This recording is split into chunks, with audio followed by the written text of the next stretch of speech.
So moving to the third feature, that is one person, one vote, one value. ये particular democracy का feature इसलिए है because there are many states जहां पर एक बंदे का एक वोट कंसिडर नहीं करा जाता या फिर उस वोट की इक्वल वैल्यू नहीं होती, क्वालिटी नहीं होती, राइट?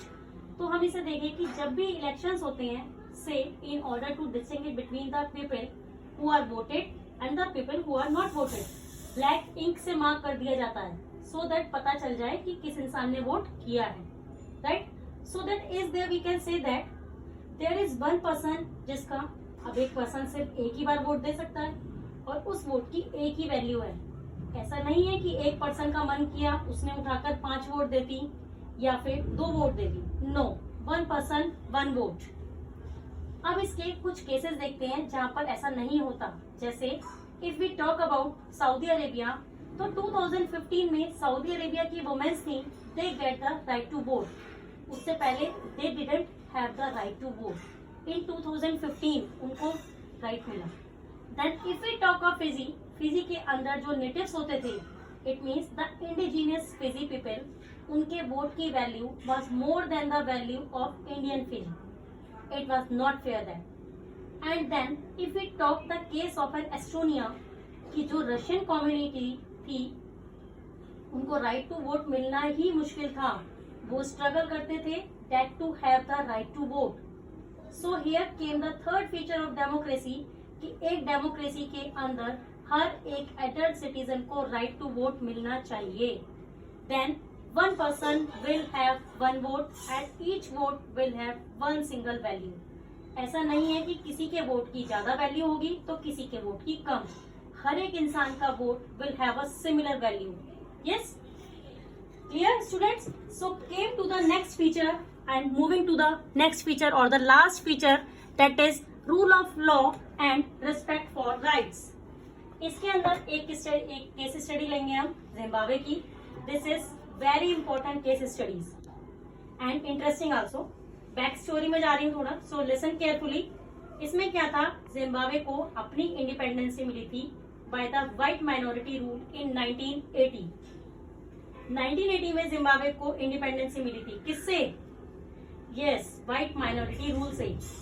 तो अब तब से जो उनकी कंट्री थी वो सिर्फ एक ही पॉलिटिकल पार्टी रूल करी जा रही थी, दैट वाज ZANU-PF। अब ये जो गवर्नमेंट थी, बेसिकली ये जो पॉलिटिकल पार्टी थी, ये तब से रूल कर रही थी जब से उनको फ्रीडम मिली थी। इसके प्रेसिडेंट थे Robert Mugabe. Who was the president of this party? Robert Mugabe. So elections यहाँ पर रेगुलरली होते थे, लेकिन अगेन हर बार कौन जीतता था? Tell me, who will win? Always, yes, ZANU-PF। अब इसके जो प्रेसिडेंट थे Robert Mugabe, he was a popular president, लेकिन फिर भी ऐसा बिलीव किया जाता था कि ये टैक्टिक्स यूज करते थे टू विन द इलेक्शंस। बहुत अनफेयर प्रैक्टिसेस यूज करते थे टू विन द इलेक्शंस। अब इन्होंने भी बहुत सारे चेंजेस करे कॉन्स्टिट्यूशन के अंदर। अगेन किस लिए चेंजेस करे, क्यों अमेंडमेंट्स किए? अपनी पावर को बढ़ाने के लिए और अपनी अकाउंटेबिलिटी को कम करने के लिए। Accountability what? Accountability basically means answerability. तो अपनी पावर्स को बढ़ाना चाहा और अकाउंटेबिलिटी कम करनी चाहिए। सो अब इसमें क्या हुआ, इसके अंदर उन्होंने बहुत सारे अमेंडमेंट्स करे इन द कॉन्स्टिट्यूशन। अब अपोजिशन पार्टी, अगेन यहाँ पर भी अपोजिशन पार्टी थी, लेकिन अपोजिशन पार्टी जीतती नहीं थी elections. Opposition party were rather harassed and उनकी मीटिंग्स खराब कर देते थे, पब्लिक प्रोटेस्ट होती थी, जितनी भी डेमोन्स्ट्रेशंस होती थी इस पार्टी के अगेंस्ट, उनको इलीगल क्लेम कर देते थे। उनको कह देते थे कि ये सही ही नहीं, they were declared illegal. And then इन्होंने एक लॉ निकाला, there was just law that limits the right to criticise the president. मतलब प्रेसिडेंट को कोई भी क्रिटिसाइज कर ही नहीं सकता। जो भी टेलीविजन पर, रेडियो पर न्यूज आती थी, all those news were also controlled by the party only, that is ZANU-PF।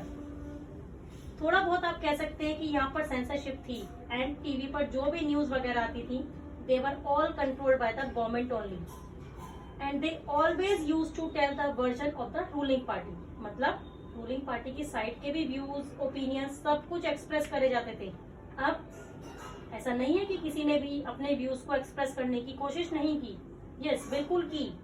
There were newspapers which were independent newspapers who try to express their opinions, their viewpoints, and who also try to oppose the party, the political party that was in rule at that time. लेकिन they were also harassed. जो भी journalist उनके against जाते थे, they were harassed. अब basically क्या था कि जरूरी नहीं है कि जो पॉपुलर गवर्नमेंट हो वो डेमोक्रेटिक ही होगी, it can be undemocratic also. या फिर कोई पॉपुलर रूलर है तो वो ऑटोक्रेटिक नहीं हो सकता, it may be autocratic. Autocratic mean सारी की सारी पावर्स अपने हाथ में होना या अपना रूल जताना। लेकिन डेमोक्रेसी के लिए the rule of law and respect for right was the basic thing that now had come up. Basic rights of a citizen बिल्कुल भी किसी भी कॉज पर हैम्पर नहीं होने चाहिए। मतलब people should be free to think, they should be free to have their own opinions, they own their viewpoints, they should be able to express those opinions in public also, and also they should be allowed to form associations. Protest करने के लिए उनको allow होना चाहिए। All these came up, and also सबसे important कि everyone should be considered equal in the eyes of law. So this was the feature जो democracy के अंदर होना चाहिए। So therefore the democratic government, इनका जो रूल होता है, you know the rules of a democratic government, वो within the limits set by the constitutional law and the citizen rights. तो हम ये कह सकते हैं कि डेमोक्रेसी क्या होती है।